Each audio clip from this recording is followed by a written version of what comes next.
ପଡ଼ିବ।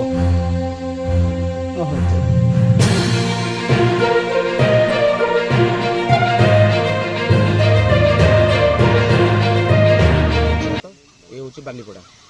କ'ଣ ଅଭିଯୋଗ କ'ଣ ଦେଇଛି? ଅଭିଯୋଗ କ'ଣ ହେଉଛି, ଏଠି ନିମ୍ନମାନର କାମ ଚାଲିଛି।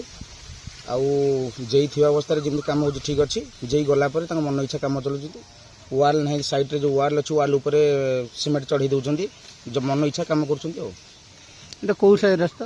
ଏପଟେ ଆମର ଏଇଟା ହେଉଛି ବାଲିପଡ଼ା ମଲ୍ଲିକ ସାହି। ବାଲିପଡ଼ା ମଲ୍ଲିକ ସାହି କାମ ହେଉଛି, କିନ୍ତୁ ଏଠି ଫଳକ ନାହିଁ, କିଛି ନାହିଁ, କାମ ମନ ଇଚ୍ଛା କରୁଛନ୍ତି। କେତେ ଟଙ୍କାର ପ୍ରୋଜେକ୍ଟ, କ'ଣ କେତେ ଟଙ୍କା କେହି ବି ଜାଣିନାହାନ୍ତି।